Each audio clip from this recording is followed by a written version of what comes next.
Good morning. I'm Jana Irwin, Head of Education at the Ulrich Museum of Art. And just one moment, please.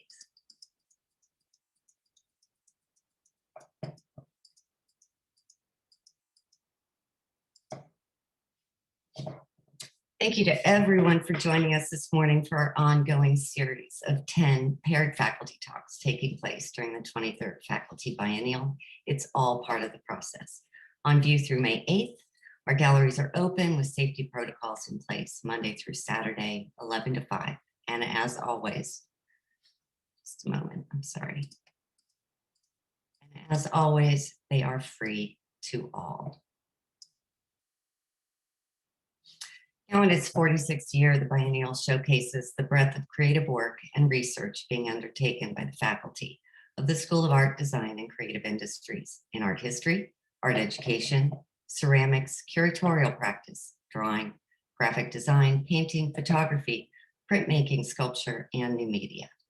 This series of talks on the biennial's theme, It's All Part of the Process, seeks to prompt reflections and start conversations about each faculty member's personal process, highlighting the diversity of activities that contribute to creative practice, from research to studio time to interactions with colleagues and students.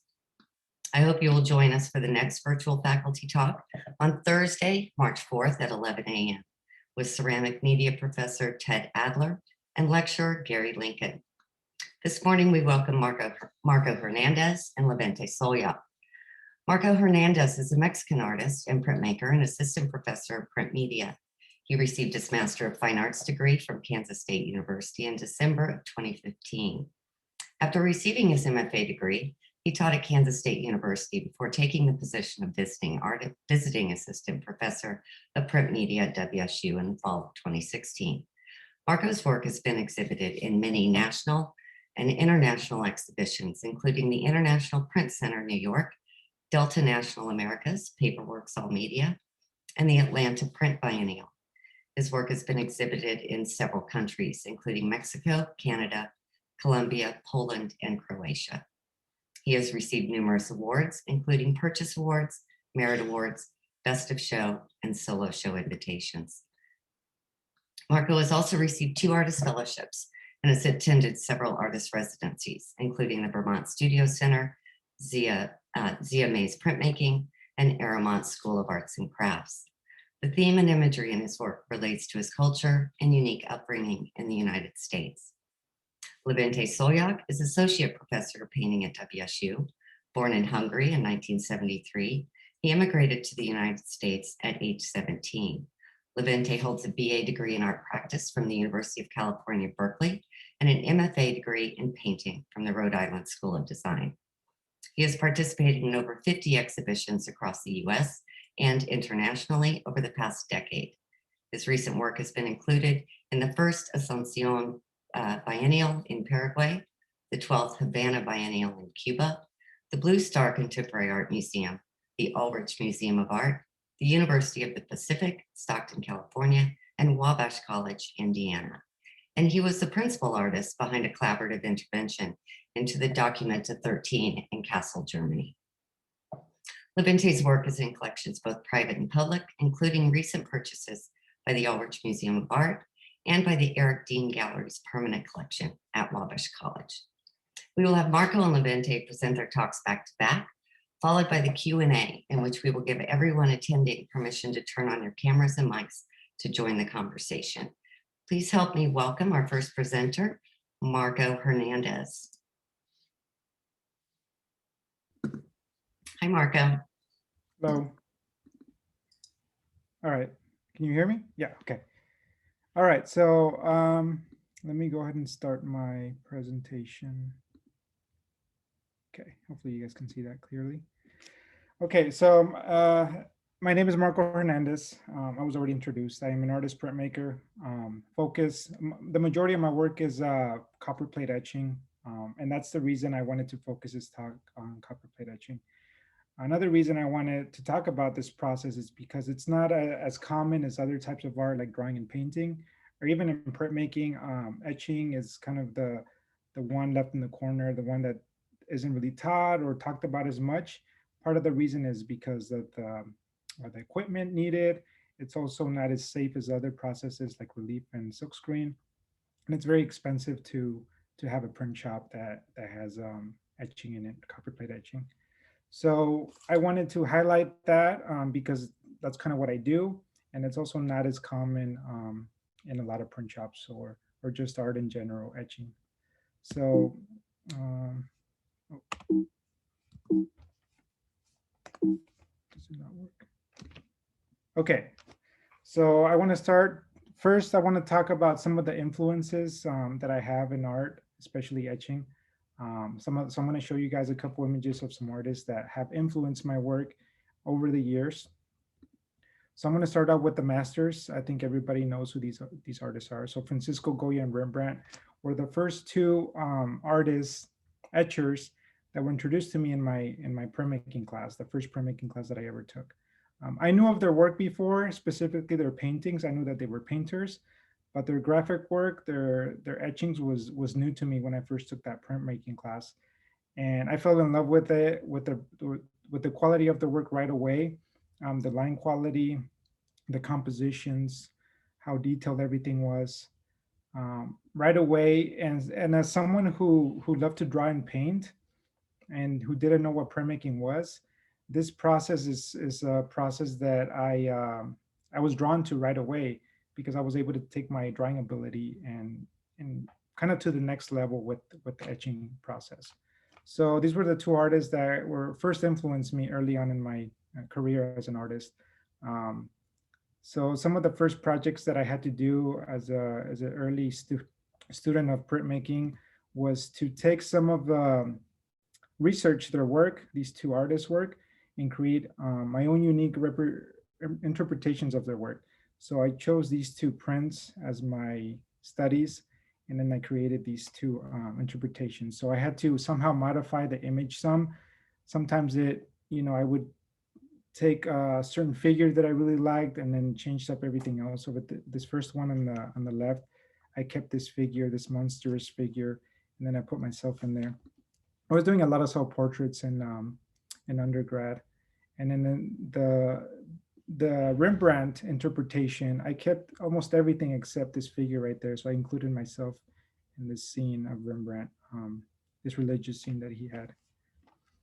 So a couple other artists that influenced my work, and even today I still look them up, and I'm still amazed by their quality. Is one of them is Peter Milton. Both of these are American artists. Contemporary artist, still alive today. Peter Milton, in my opinion, is probably the most technical etcher ever. His technique goes above and beyond what you would think of an etching. They don't look like etchings. They look like some of them look like photographs or something that was done on Photoshop, right? But it's all etched on the copper plate and then printed.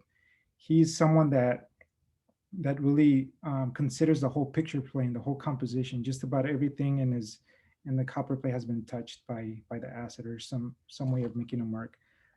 Jim Dine, his compositions are a little almost the opposite of Peter Milton's, where his stuff is very gestural, very direct, very intense, not as subtle, but I really like the quality of his work too.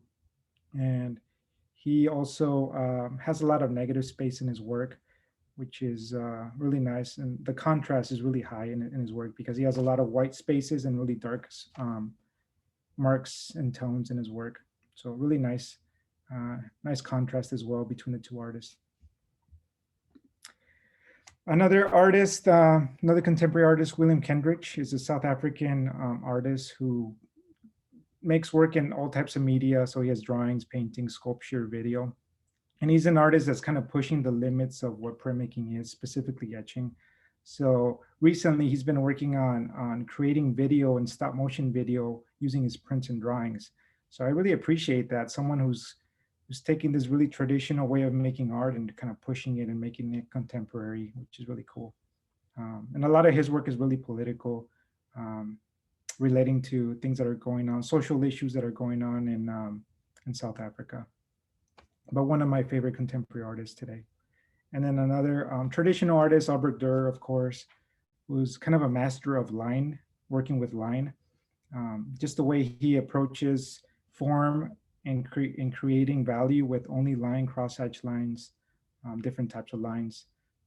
It's unlike anything else. He's still someone that I study to this day, and I show a lot of his work to my students too, especially when they're just, working online in my drawing classes or even in printmaking as well. So yeah, these are some of the artists that have influenced me, and I still look up today for reference whenever I need it. So now moving on to my inspiration, my research, and beginning process, or how I begin a print. Okay. This is the first image. The rest of the images, the prints that I'm going to show are my own prints. This is the first image I'm going to show. A lot of the imagery and content in my work does relate to Mexico. I am Mexican. I was born in Mexico, immigrated to the United States when I was 3 years old. The reason we moved to the U.S. because my father had passed away when I was a baby. So my mom decided to, in order to give us a better life, we moved to this country. We had a lot of relatives already in the States, so we had help when we came here. So I was raised in a very traditional Mexican family. I was raised to always be proud of where I came from or what my roots are. And I remember to this day, my mom telling me whenever she referred to Mexico, she would say, "Es tu tierra," or it's your land, it's your dirt. And when I was a kid, I had no idea what she meant by that. It wasn't until I was older that I understood what she meant. So I think part of the reason I was raised in such a traditional Mexican family was because my mom was afraid of me almost becoming whitewashed or American. She wanted me to always, never forget where I came from, or our beginnings. And because of that, I kind of owe it to my family that I'm still very proud of, being from Mexico. And I think with my art, a lot of the imagery in my work relates to Mexico. So with my art, I think I can show that off. I can show how proud I am of being Mexican. And I'm also able to make a connection with my culture because without my artwork and without me having to do this research on my culture, I probably wouldn't do it. I don't really speak Spanish very much. I consider myself fluent in Spanish, but the older I'm getting, I forget some of the words. So whenever I call my mom on the phone or I visit her, sometimes I'm speaking Spanglish, so a mixture of English and Spanish. And then certain traditions, I don't follow them anymore. So it's just kind of certain things start to fade away, I think, just because I'm not living in Mexico anymore. But through my art, there's always going to be that connection, just because I'm always researching, I'm always talking about this work, and it all relates to where I'm from and my roots. So some of my work has a specific theme, just like this print right here, and a specific imagery. This type of work requires a lot of research. So the way I begin a print, now talking about process, is a lot of times I do a lot of research. So I look up things online, news articles, history, look through history books, enough information that's going to help me to create imagery. So I do this, I might spend a couple of weeks just looking things up, watching videos, documentaries, videos on Netflix about, a specific theme. And this is just in order to get enough information to create imagery. So I do this for a while. Eventually, I start sketching things out. So I have a couple things written down, a couple photocopies of images and information, and then I start creating different compositions, different objects, different figures, things like that. So my goal here is to create a final image that's going to transfer very well to a copper plate and become an etching. So this is just one way I approach a lot of my work. Eventually, this is one of the sketches that I have, but this print I probably made 30 different sketches, different designs until I came up with something I like. I also do a lot of sketching on the photocopies and things that I have. Eventually from this, it turns into a finished print, like turning out like this. So that's just some of the research that I do on some of the prints. And then these two other prints, this one on the left is actually part of the faculty show that's up right now at the Ulrich Museum. These two prints started in a similar manner where it took a lot of research at the beginning, a lot of reading, watching documentaries on TV, reading news articles, sketching, and then they became this. So that's how this type of work gets created.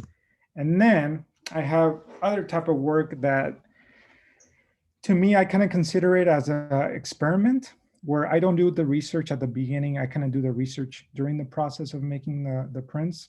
So with this specific print, I started it out as a way to experiment with new ways of transferring images onto copper, getting different types of marks and textures. So this is how this print started. I was looking at black and white photographs from the Mexican Revolution.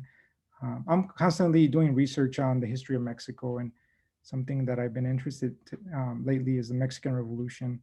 So I've been looking at a lot of black and white photographs. So I found this photograph of this structure that was affected during one of the battles.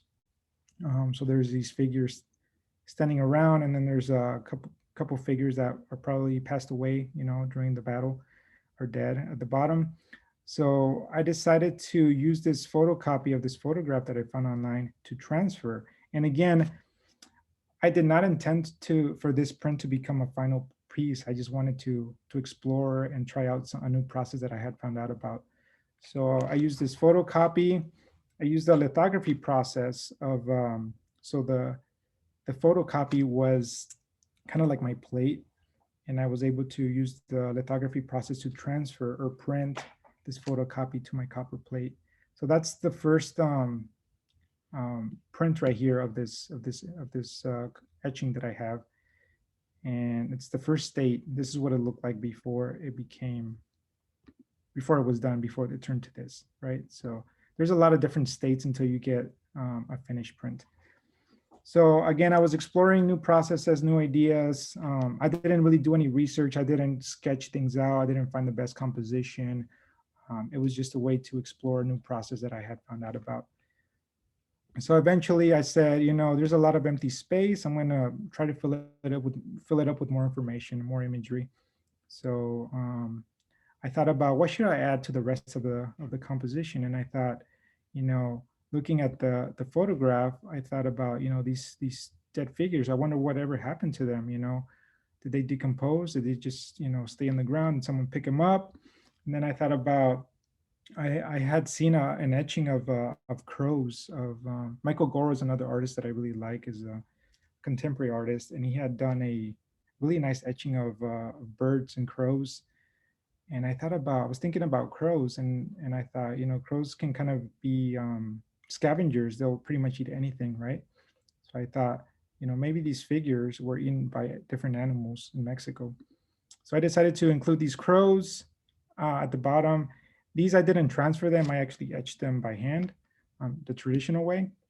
And then I also thought, I have this other space over here. What should I, do to it? And I had also seen a black and white photograph from Mexico, from the early 1900s, of this little kid who his job was to make these bird cages and sell them on the streets. And I thought, just the shape of it, the size of it would, I think, fit perfectly in the spot that I have left over here. So for this process, I used the silkscreen process to transfer. So I was able to burn an image on a silkscreen and then screen print that to the copper plate, directly to the copper plate. And I found out that you can actually get a really nice transfer, almost photorealistically transfer to the copper plate and then etch it. So these were, two new processes that I had learned about, that I had seen, and I wanted to try them out on a copper plate that I had. I didn't know if it was going to turn into a completed print, but eventually I kept pushing it, adding more and more. This is a prior state, a prior proof to being done. This is still very, nothing's connected yet, right? There's these harsh edges going on. So I had to make areas a little smoother, some areas a little lighter, some areas a little darker, until I eventually came up with the finished print. And, during the process, I started making sense of the content, the imagery, what was going on in the print. But this one, definitely a lot of the research happened after, during the process. of making it. I was also exploring or experimenting with color. So this print over here, the reason it's like a orangey color is because I use this other process called the surface roll, where I have a roller, a printmaking roller. I apply a very thin layer of transparent color and I roll it over the copper plate after it's been inked with the black ink. And then I run it through the press. So it gives all the white areas a slight transparent color, and you can still see all the color or the black color through it. So, a lot of different states, eventually it becomes, a finished print.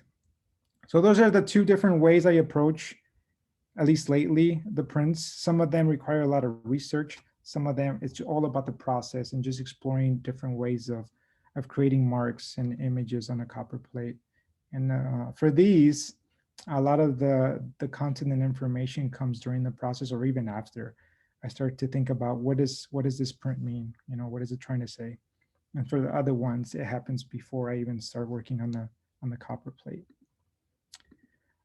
These two other prints started in a similar manner where I was transferring images.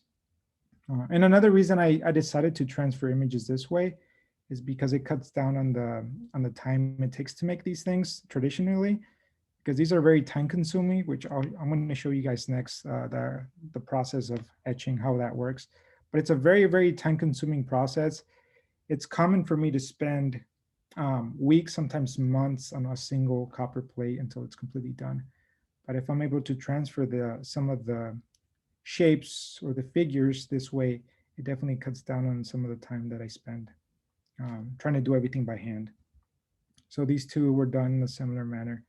This print as well is also part of the faculty exhibition that's up right now. And this one also has the surface roll on top of it. That's why it has color. Okay, so now moving on to the actual process of etching. I'm gonna go ahead and show you guys, just in case something doesn't make sense yet. So again, I begin by doing a lot of research, sketching things out, finding the best composition that I know it's gonna work in an etching. So sometimes I even spend time taking photographs of myself. So if there's a pose that I can't get or can't find online, I'll use myself as a model, or I have used my wife and even my dog as well on some of my prints. But I take some photographs if there's a specific pose I don't know or I can't get. And then, I look up images online. I look up textbooks about information. I'm also really interested in the history of the Aztecs and the Mayans, just because there's a connection between Mexico and them in different regions of Mexico. So I do a lot of research on that as well. And for this specific print, I wanted to create a print that had some contemporary aspects to it, but also some non-contemporary imagery, such as the Mesoamerican and the Aztec imagery that I have at the bottom. So I'll show you guys what the print looks like here at the end.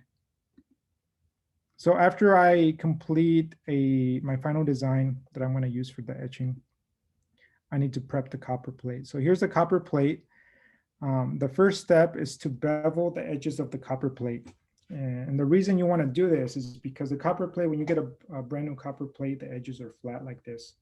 So you need to give it a ramp. So you need to bevel the edges to a 45-degree angle. This makes it so that the paper that you print on does not rip. It also protects the blankets and the press itself. So you're pretty much giving it a ramp. So when you run it through the press with a lot of pressure, it's a lot smoother than if it was completely flat like that. So just giving it that 45-degree angle. After I bevel all the edges, then I clean up the surface of the copper. So I use a mixture of powdered bone amine, which is a non-toxic cleaner, and then water. So I just make a paste out of it and then scrub the surface of the plate. Use water to clean everything up. Again, this removes any dust, dirt, or grease from my hands, anything. It's gonna leave it completely clean and ready for me to use it. After I finish cleaning the plate, then I put a thin layer of hard ground. So hard ground acts like a resist to the acid. It protects the copper from being etched in the acid bath. So this hard ground, when it dries, it becomes almost like a hard wax, and I'm able to scratch it if I need to. So the back of the copper plate, we do a layer of spray paint. So the spray paint also protects the copper from the acid. So at this point, after I apply the hard ground, the copper plate should be completely safe. So I poured it in the acid bath. The back of it is protected with spray paint. The front of it is protected with the hard ground.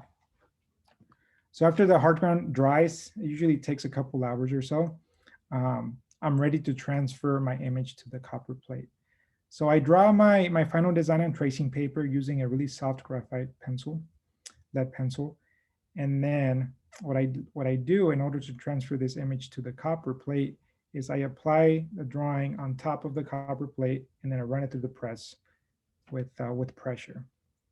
So what happens is when I run it through the press, it puts so much pressure that the graphite transfers to the copper plate. And I don't know if you guys can see, but the image has been transferred to the copper plate right there.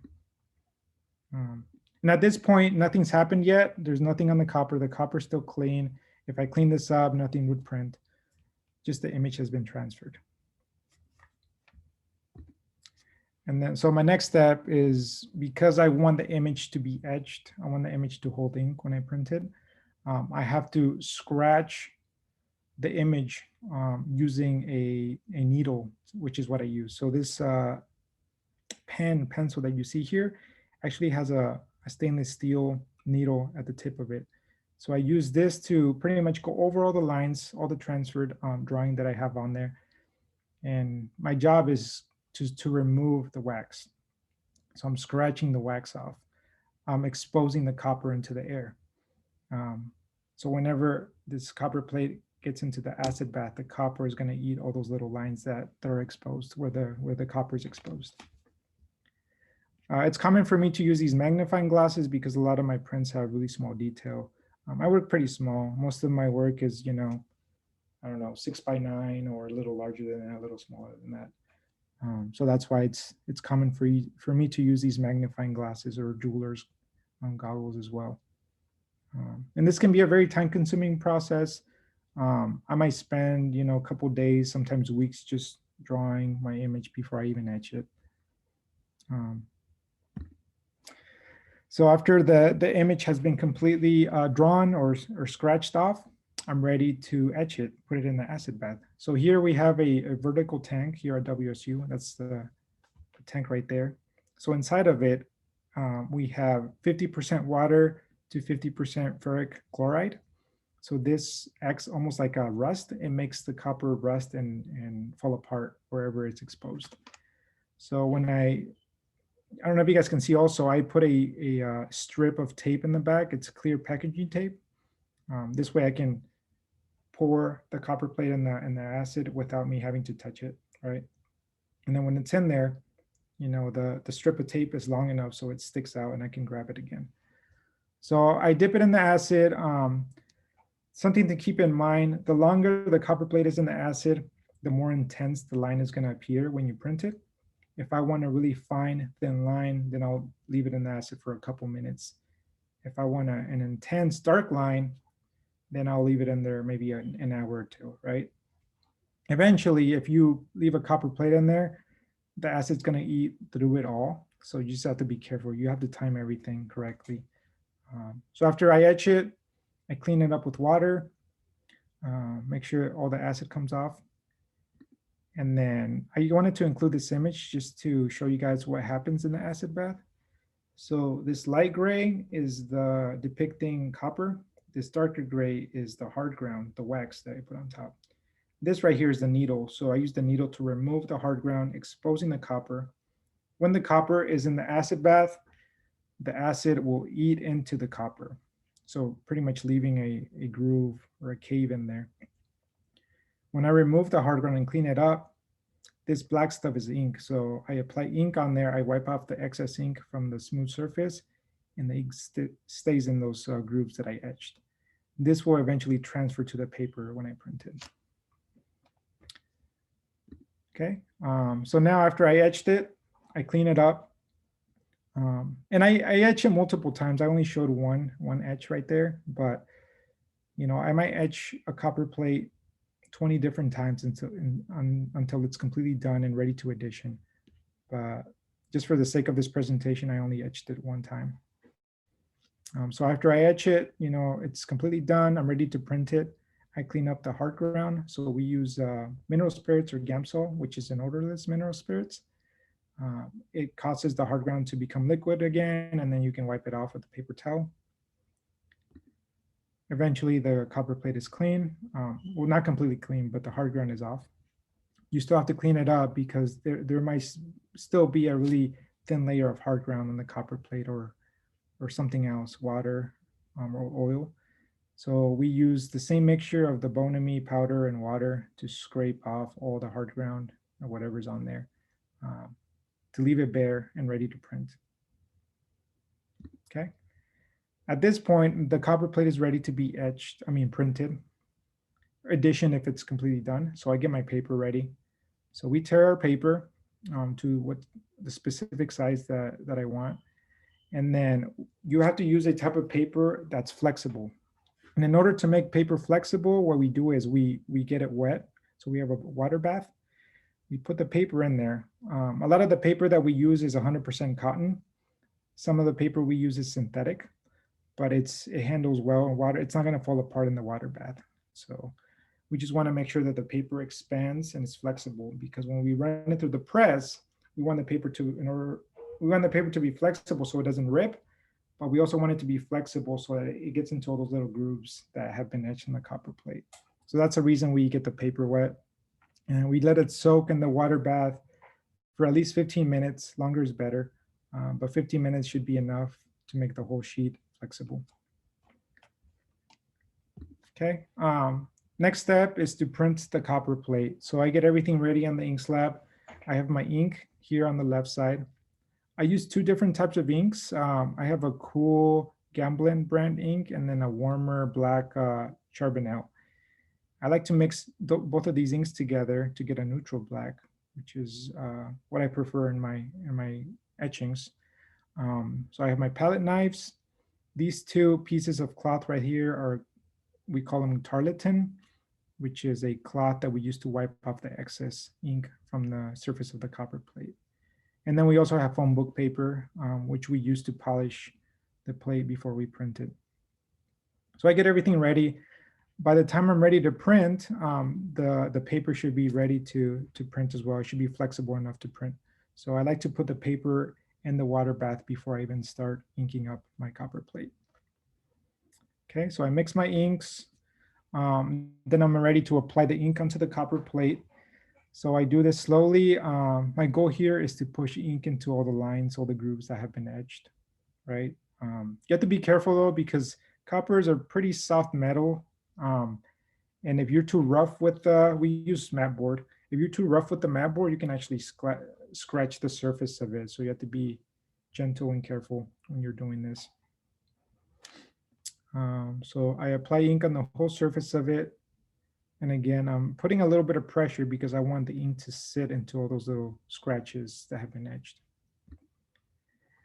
Then I'm ready to wipe off the excess. So we use the tarlatan, and then we're gentle at this point because we do not want to remove ink from the lines. We only want to remove ink from the flat areas. So this is a slow process. You have to be really gentle. The more ink you remove, the less pressure you apply.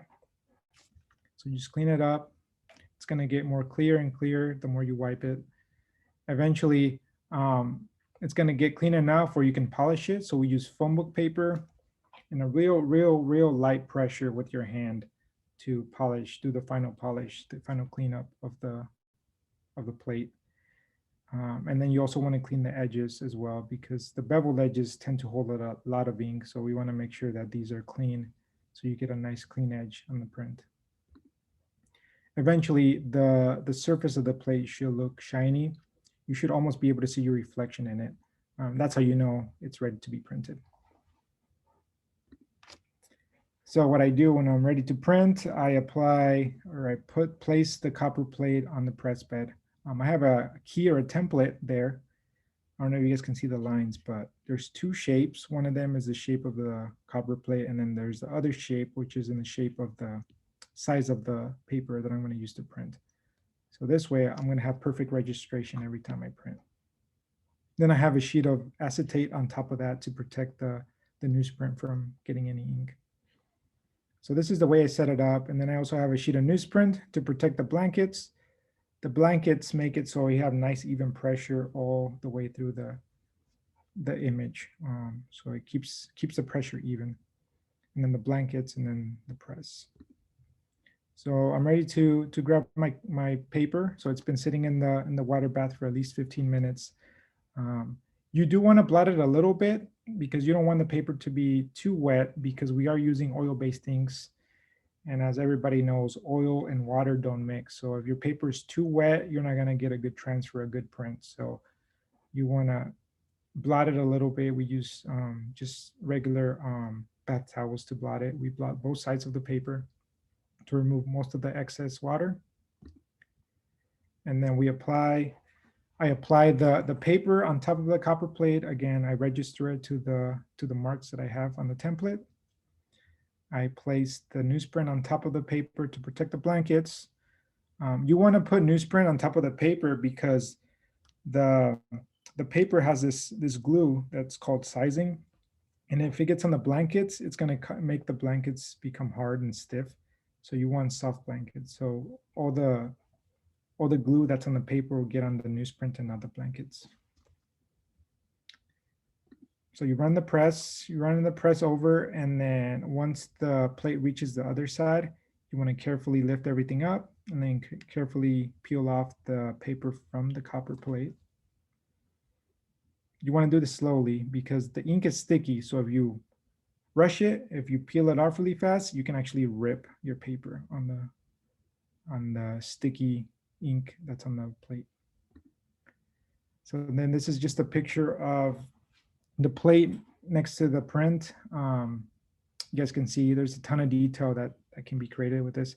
And one cool thing about printmaking is that every time you make a print, it's an original piece of art. So as you know, with drawings and paintings, there's only one original. You can take a photograph or scan them and make prints out of them, but they're not original. So with prints, you can print an edition of 30 from this copper plate. In each of those 30 prints, it's considered an original piece of art, which is really cool in my opinion. You can also exhibit these at multiple locations at one time. If you only have one painting, you can only exhibit it at one gallery at a time. So I've done that before. I've shown my work in multiple spaces at once. Okay. And then here's just a more clear image of this print. And then here's another print that I have done in a similar way. And both of these also have hand coloring. So I used watercolor I went back and added watercolor to these water guns and then these water balloons that I have here. But both of them were done in a very similar way. I just wanted to include this one as well. And yeah, I guess the last thing I want to say is, if you want to do an etching, it kind of requires a lot of commitment. So you definitely have to be a committed artist, and we're definitely a hard worker. You need to have a good work ethic to do this type of work. But that's about it. Thank you for your time and attention. And thanks. Let me know if you have any questions at the end. Okay. I need to stop sharing. Okay.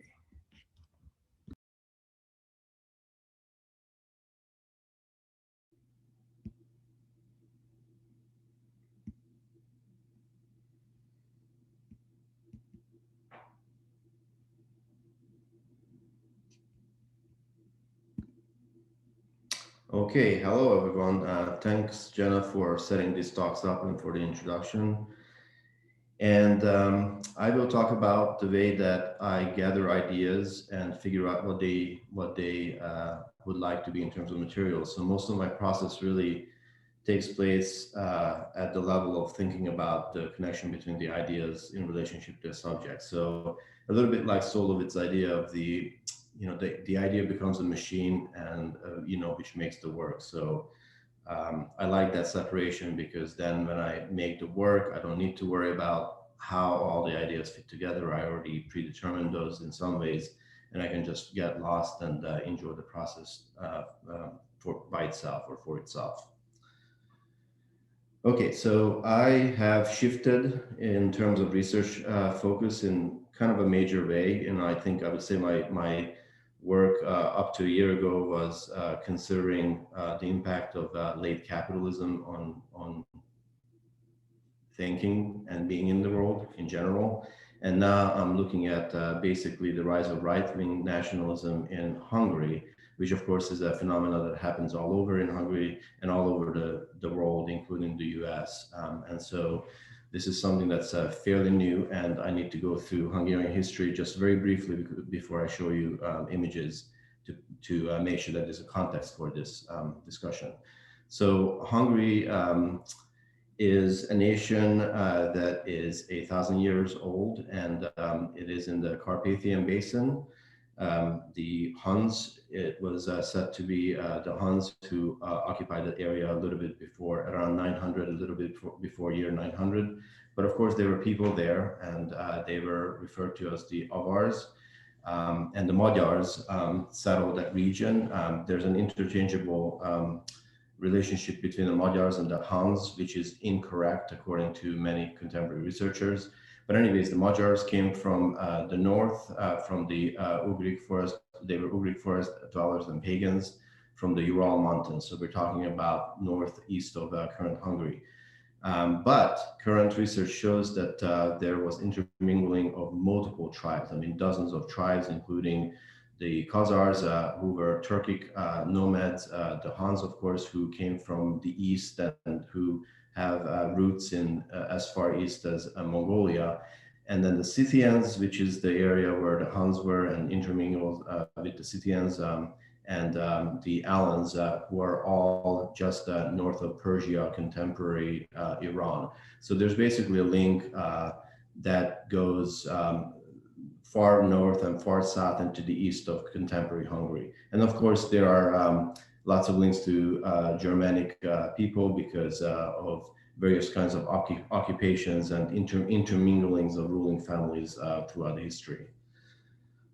Okay, so the Kingdom of Hungary ceased to exist after World War I, and I'll tell you exactly why, but this is what Hungary looked like in 1914 at the start of World War I. So we actually had part of the country go all the way to the Adriatic Sea for sea access. This is Croatia over here and Serbia down here. I'll show you all that.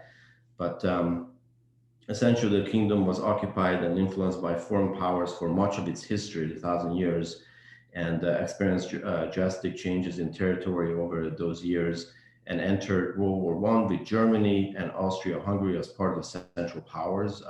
Unfortunately, that is our history. Same kind of repeat for World War II. This is what happened after World War I. We essentially got punished by losing about 2/3 of our national territory and about 3/5 of our population after the Treaty of Trianon, which was signed in France.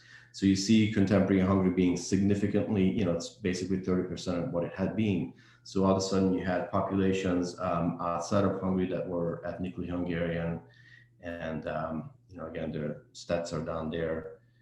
And this is something that the Hungarians are still working through, and this partially is the desire of this nationalistic kind of agenda these days. This map shows you that there are 10 million Hungarians in the current homeland, and then about 2.2 million people who are in diaspora. So basically they are ethnically Hungarian, but in surrounding nations, actually minorities. And then there are about 2.2 million who have left Europe altogether or went to Western Europe or to the US.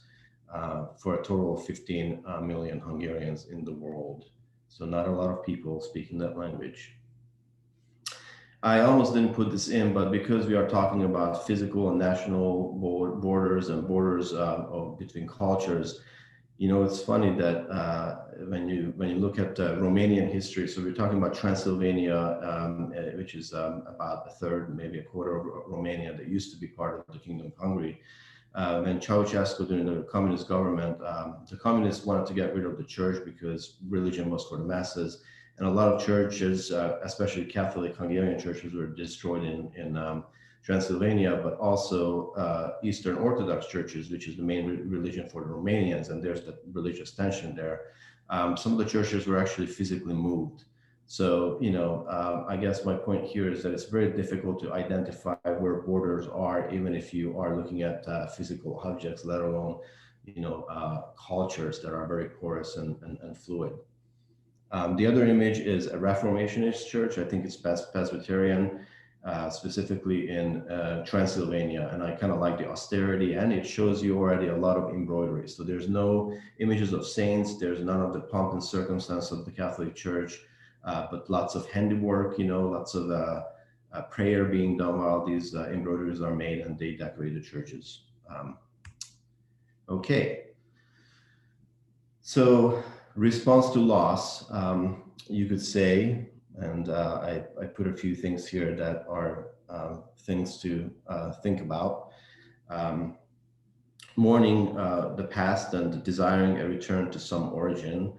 Authoritarian brand of nationalism as a result of that. The past is often an idealized version of official histories mixed with visual projections toward an imaginary future. And then, of course, this deep history shows, as I hopefully have explained a little bit already, that folk traditions and cultures are porous, and they are in opposition to pure national origin. And that is the agenda of, I think, right-wing nationalism. And cultural diversity is then pitted against national homogenization, and adaptation and hybridity is in opposition to some kind of purification and cleansing. And then initial concepts out of all of this thinking and this context for my work, I realized I wanted to make work that somehow was poetically addressing borders, physical and cultural, and engages with folk traditions that are porous and fluid, engaging with the concepts of loss and mourning, and re-territorialization, so the loss of territory and the gain of territory over history, and then an embodied versus mediated culture. Oops. There we go. So this is the first work, the first set of artworks that are made in relationship to this new subject. There are called Fragments and Run-Ons 1, 2, and 3. Fairly small works, but basically I buy all of my materials. There are antique, hand-woven, often hand-spun thread and hand-woven fabric from Hungary, either in contemporary Hungary or in the things that were produced in territories outside of the contemporary Hungarian borders, but by ethnic Hungarians. And that basically becomes my canvas, which is already loaded with meaning. And in this particular case, I was trying to think about borders and sort of the aggressive nature of stretching these artifacts, and they lose their actual physical territory, and sometimes they have to be supplemented. So I put this little border here to make this particular artifact large enough so that all three of them can fit into the same standardized format. In this particular case, it actually isn't fitting at the bottom. This kind of lace is subverting the edge slightly, and the top is folded back into the picture plane. So there's actually excess fabric that's folded back to meet this standardized format. And then I embroidered with a machine the actual web address to the link of the images of these artifacts as I found them in the global marketplace. So there's this kind of distinction or border between culture being presented as a product in the digital marketplace for you, and then of course the embodied nature of the making of these artifacts in their original context. The second work I made, and I switched between sculpture and painting and sound very freely. Again, I consider ideas very closely, and I try to make a poetic expression of that idea in whatever medium comes to mind, and in as poetic a fashion as possible. So this is a morning dress that I purchased from current Slovakia, and it's a morning dress that was made in the 1940s, I believe. So that is after we had lost that territory, but very likely it was made by a Hungarian person. And so I like this idea that it's a morning dress made outside of current Hungary by an ethnic Hungarian after the loss of that territory. So I also, in this body of work, play with Mesological Display. So this is basically like a vitrine that such object would be shown at a museum, but I used a dark blue plexiglass so that the object in there is kind of obscured, as well as has the potential to reflect myself in it. And the idea there is that, somehow, I'm projecting as much onto this past as it is obscured by my narration of it. So, and I focus on folk traditions precisely because they seem to defy these nationalistic borders by existing both inside and outside of them. So next up, we have one of the pieces that is currently at the Ulrich Museum, and this is called Birdsong Red. There's another one that's called Birdsong White, but this particular one is an antique Hungarian weaving from Slovakia. So it was made, the weaving was made when Slovakia was part of Hungary. And hand embroidery, which is this pattern up here, is actually from it's a pattern from the region where I grew up inside the current national borders. So I'm trying to kind of create this space that almost doesn't exist, because normally you have a background foreground relationship in painting between the subject that you put on the canvas, and here the foreground is woven into the background, and they kind of go through each other. They're part of each other. And also I discard the original color, and the color basically mimics the colors that are already in the original weaving. Another thing that I should mention here is that, let me see, the seams that you see here, these are often called peasant weavings, which seems like a non-politically correct term, but they essentially refer to weavings that were made by very humble people. And you know this because the seams here indicate that this was done in 3 strips. So the loom was very small, in a small home, and they had to essentially weave 3 of these strips that then they stitch together. And so there again, the relationship between the pattern here and then the interruption of these borders essentially, and the way that I then embroider the pattern into it and overlapping those borders, I constantly try to kind of play with this idea of borders and inclusion and exclusion. Again, there's the link to the image of this particular artifact. And then on this side, you actually see a weaving that was done by my great-grandmother. And I just wanted to show you how very similar the patterning is here, even though this is Central Hungary and this is currently in Slovakia. Another detail of that work, just so that I can speak a little bit about some of the other things that I include there. So this here, the antique, this text here that says antique Slovak linen peasant textile woven, homespun, tablecloth, ritual cloth, folk, is essentially the tagline on eBay for this particular item as I found it. So I embroidered that into the work itself. And let's see here. This actually is a cape that a shepherd would wear, and this is a collection in the collection of the Met at in New York.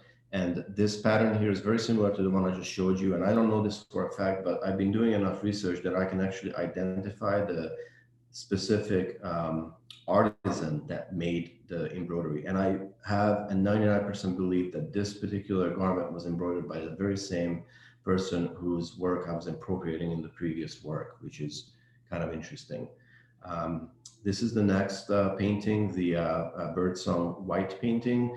And this particular one is on an antique Hungarian weaving from Croatia, again, from before 1920. And it's got a hand embroidered pattern on it from Hungary and the machine embroidered text, just like with the other one. Again, there's lace included in this particular fabric, and I try to embroider the pattern on there so that it has to negotiate essentially the texture and the pattern that's already in the fabric. Again, kind of playing with this non-dominance. And also all the color is lost in this particular pattern as well. And the pattern essentially becomes or assumes the color of its context. And therefore, there's not really that much of a power relationship between what's a support and what's a dominant feature in that context.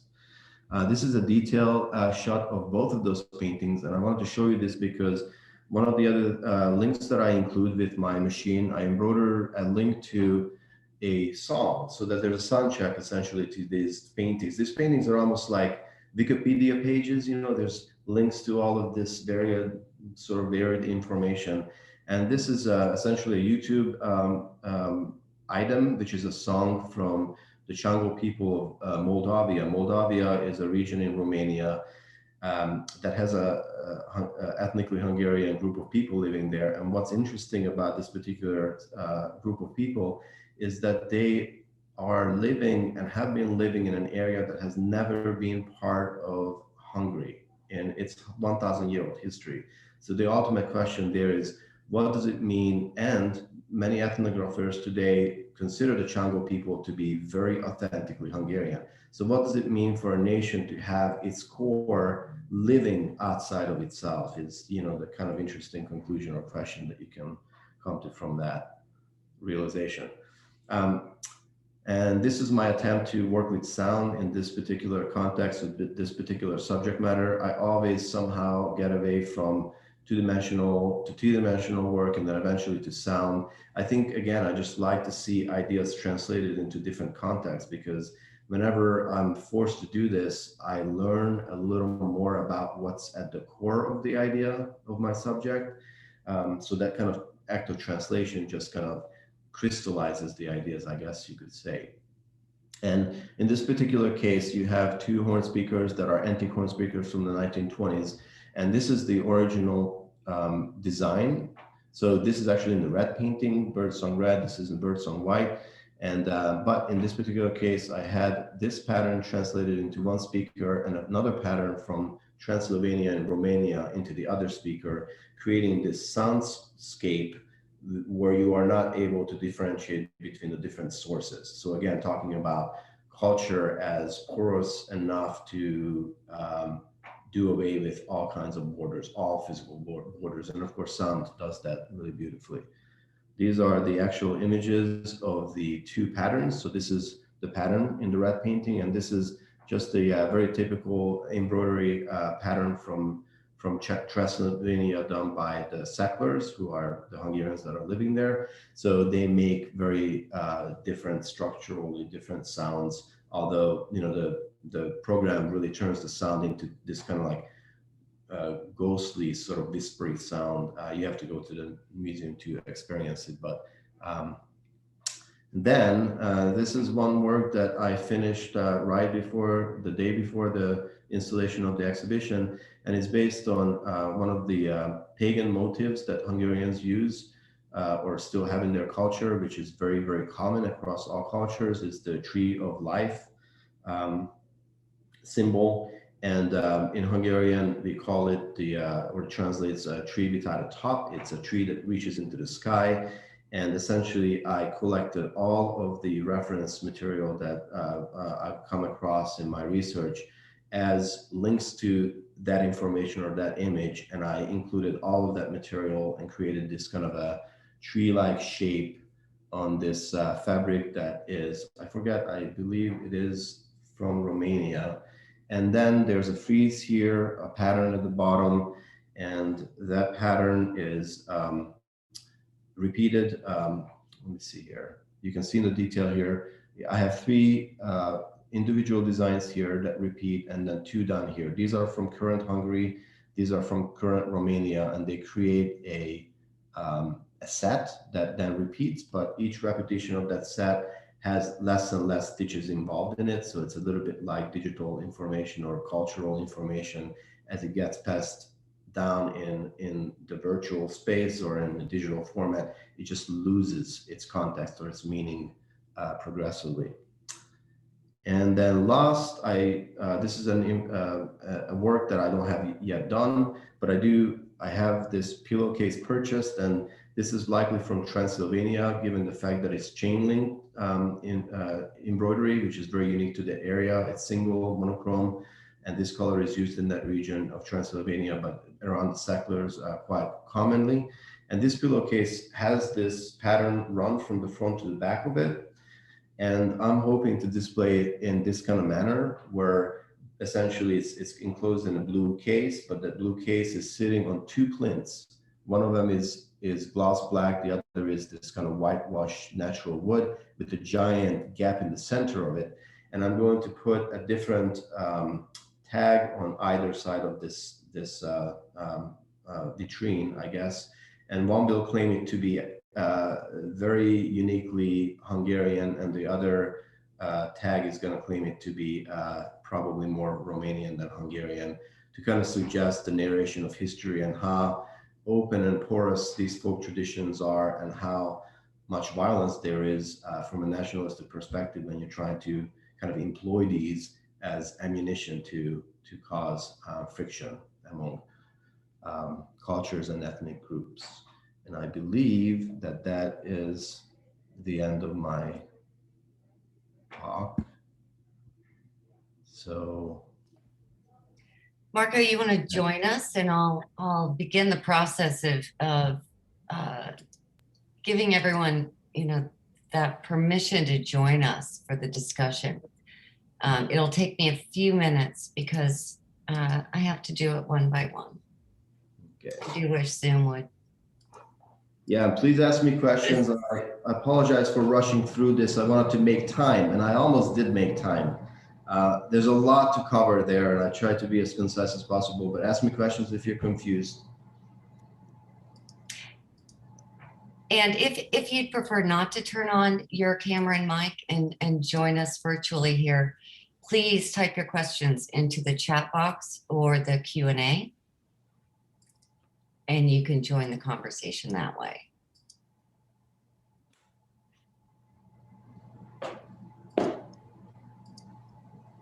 Levente, I'm curious about the sewing machine that you're using to embroider. Right. Could you talk about that? I know it's just. It's I'm called curious. It's called Bernat. So it's made by Bernina, which is a Swiss company, and it is a hybrid. So it's a sewing machine and an embroidery machine with a very deep throat, they call it. So there's a lot of area to move the fabric. Mm-hmm. And the largest embroidery hoop that I have is 7 inches by 11 inches. So when I made that Tree of Life embroidery, I had to rehoop a gazillion times. So even using the embroidery machine, when you have that much information embroidered by the machine, is pretty time consuming. And of course, the hand embroidery is just, it eats up the minutes like nobody's business.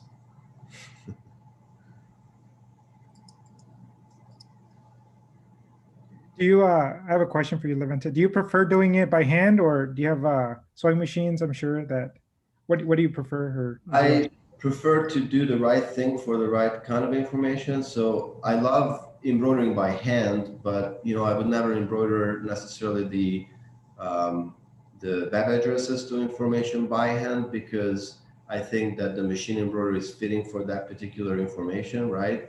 But the patterns that I appropriate, I want to embroider by hand, because in some ways I'm trying to kind of relive my past. I mean, I was born under the communist regime, and nobody really cared about Hungarian traditions. So I'm almost a foreigner to my own culture in some ways, and I'm trying to embody as much of it as possible. Yeah, I relate to that. Yeah. You're very process oriented yourself. In some ways, there's that overlap of wanting to kind of get in there and really do things by hand as much as possible.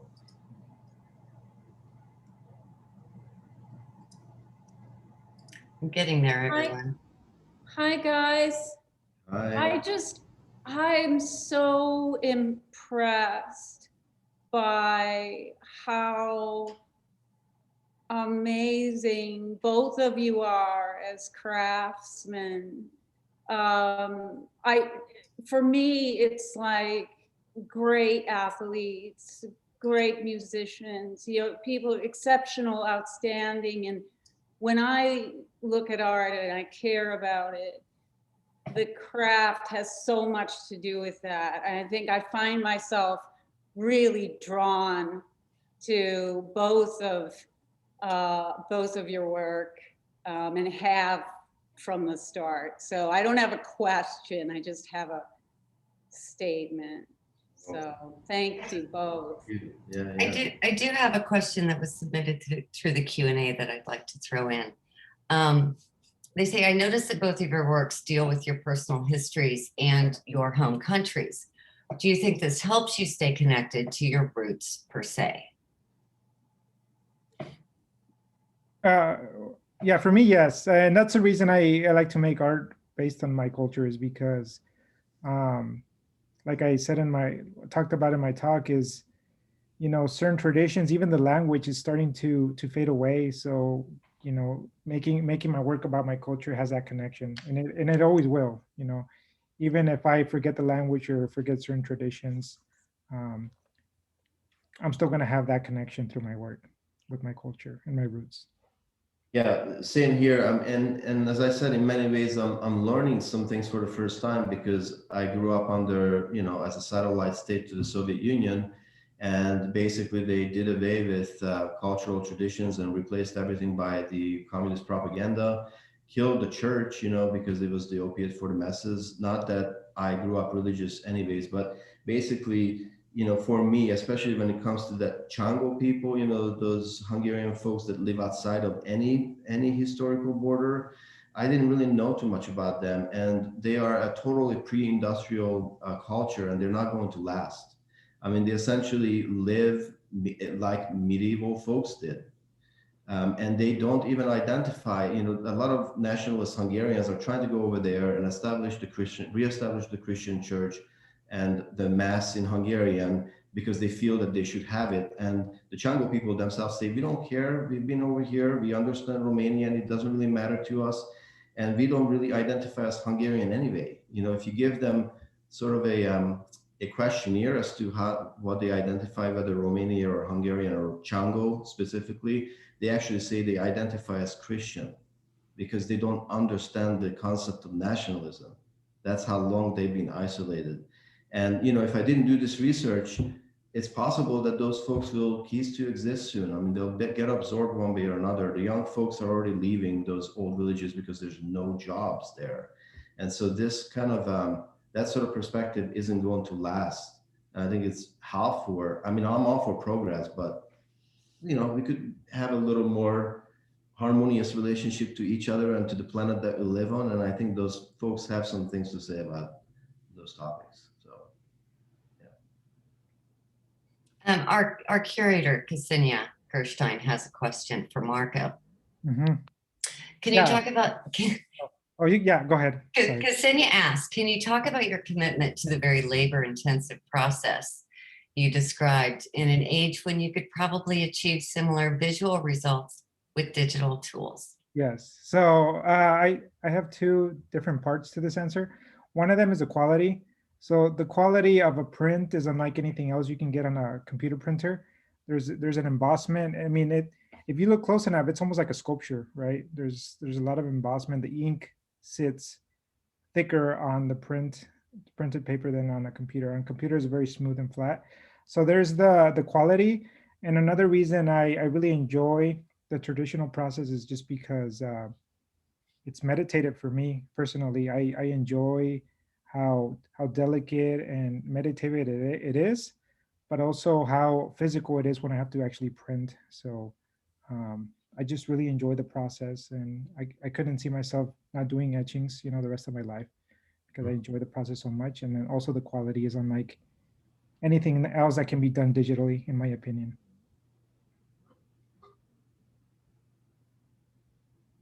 Mm-hmm. Thank you.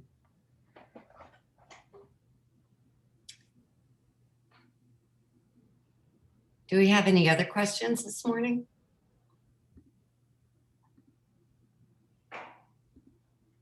We do. Ksenia would like to ask Levente a question. Have you shown your work in Hungary? I have not in the capacity that I show here. I had some small exhibitions with very early work in my hometown because my art teacher from elementary school asked me to do so, but I haven't shown that at a larger cultural institution, and I'm looking forward to do so potentially. And I know that it's probably going to be it's going to put me in way of conflict, I'm sure, because it's all going to be political. You know, I come off as a very leftist sort of potentially even wanting communism back, sort of character in a sea of red if I went back over there. But none of that would be entirely true, first. And second, maybe I would welcome the discussion. I don't know. I deal with politics because we have to. At the same time, I really can't stand politics. So I'd rather talk to folks who are, you know, if I were to show, who are in the craft and who know a lot about the history of embroidery and learn more about that than getting into the politics of it all. So, but yeah, I would welcome an invitation. Haven't gotten one yet, and that's all right. Morgan, Jameis is asking you, Levente. He's wondering if there has ever been any negative feedback about your manipulation to these handmade items. Not yet, and I would expect that there would be, and I thought about that a lot. You know, there's a certain kind of violence to these cultural artifacts, but it's a little bit like Ai Weiwei breaking those pots. You know, if I don't do this to this collected work, someone would buy it on eBay and make it into a pillowcase, and then it's a non-conversation. I mean, in some ways, these are already desecrated objects because they enter the marketplace in the most crude way possible. And I feel that my gesture, as it might be considered a sort of a violating of that craft, right, that context, I think it generates a conversation that pays for itself in some ways, and at least creates a dialogue as opposed to just allow these objects to be sold and someone to sew them into pillowcases, because that's the destiny of many of these things. So I'm aware of the complications there, but I think I like making work that has those complications, even if I'm implicated in it as the, you know, the white European male, which I am. Well, and that leads into another question from Ksenia. And she asked, does it feel subversive to be doing, quote, women's work? Was embroidery considered women's work in Hungary historically? I don't think it's subversive. I know that there are lots of hipsters running around Brooklyn, New York, embroidering, and think that dudes with men buns thinking that it's a subversive gesture. I grew up without my, you know, all the men died.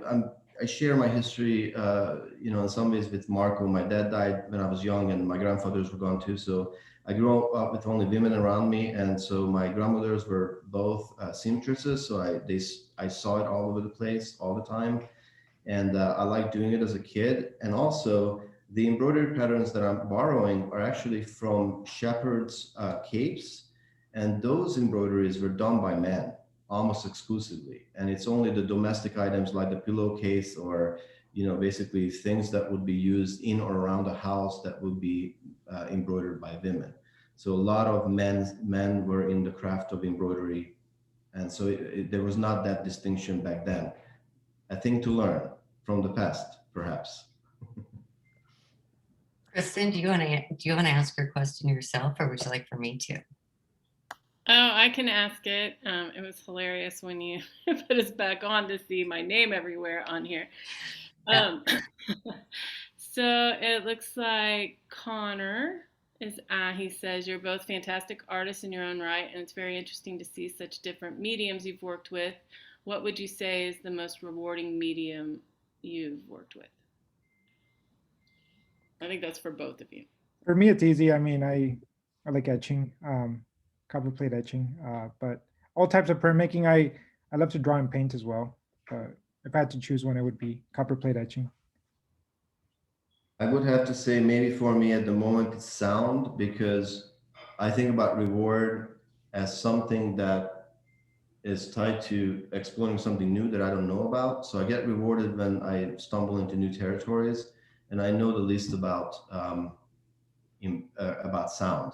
I thought I knew nothing about embroidery, but it turns out that all the time that I paid attention to what my grandmothers were doing, it's in my blood. So I love all of it. I love the process of making any type of artwork, but working with sound is more challenging. And it's also, I love music. I think it's less bordered. It's more borderless than anything in the visual arts, and I kind of enjoy that, especially in relationship to this particular topic. So sound. You're using software to interpret pattern, color, Yeah. right? Yeah. So the software I'm using now is called Photo Sounder, and I literally just I was biting my nails over 6 months about collaborating with an engineer to come up with a software, and then I thought to myself, well, if there's a need, then there's probably a product out there already. So sure enough, I did 10 minutes of research, and I bought that program for $80 from a dude from MIT.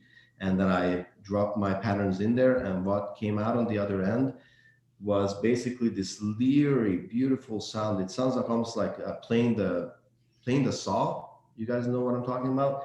And it's basically almost like these kinds of ghostly voices from the past.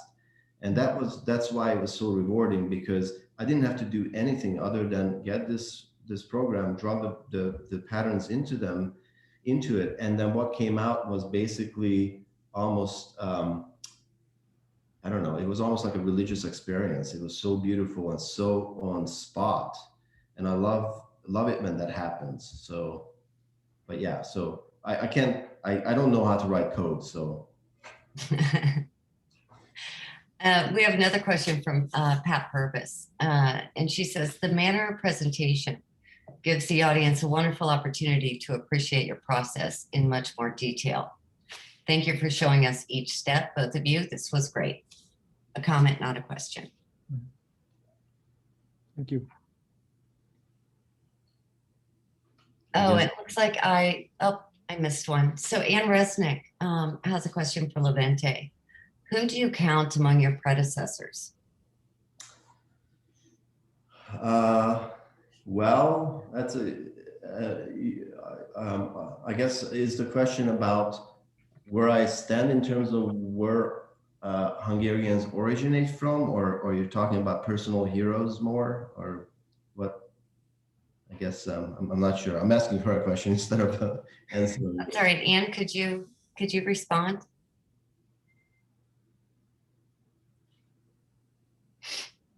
Yeah, I'm asking about sort of art heroes, I guess, or people that you feel aligned with. And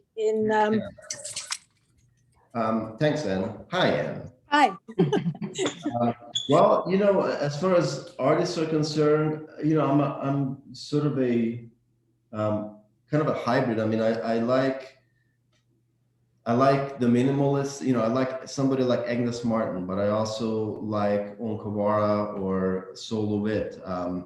I like Abramovich. I like a lot of very contemporary artists and a lot of mid 20th century artists that artists who tie ideas to maybe complicated ideas to very poetic processes. I think that's kind of a given. But I also listen to a lot of music, and these days I've been getting into Hungarian poetry. Because poets do the same thing, I think, to language that I'm trying to do to visual language, sort of pack a lot into a small area and make it so that it can unfold or unpack in different directions, maybe even with contradictory meanings. So I listen to, these days I've been listening to a little bit of Dylan, but Leonard Cohen, his lyrics, Nick Cave from the Bad Seeds from Australia. I mean, music, that's meaningful in terms of the lyrics, and music where the lyric is meaningful, the lyrics are meaningful, but music that is made to sort of embody the politics of the band members, right? So that where the material is essentially made in a way where it contains half of the meaning already. So, which is kind of what I'm trying to do with visual information and what poets do with language, right? So probably too many to, and of course my grandmothers, right? Or anybody that cares to do anything that's handmade these days is a hero to mine, because I think it's the kind of most capitalism is the only good economic system that we have. I have no problem with it. I have a problem with it insofar as the way that it dehumanizes us and divorces us from like an embodied experience. So anybody who does anything like listen to records or makes etchings or embroiders or does something with their hand is a hero, I'd say. So, long answer. I think that's a perfect, excuse me, a perfect note to close on today. And this has been a great conversation. And thank you, Levente. Thank you, Marco. Thank you to everyone who joined us. And I hope we'll see you again next week. If a question occurs to you, you know, sometime this afternoon, tomorrow, a week from now, just go ahead and email it to me or to Levente or Marco, and I'm sure they'd be happy to answer. Yeah, absolutely. Yeah. Thank All right. you. Thank you. Thank you. See everyone next week. Thank you so much. Have a great day. You too.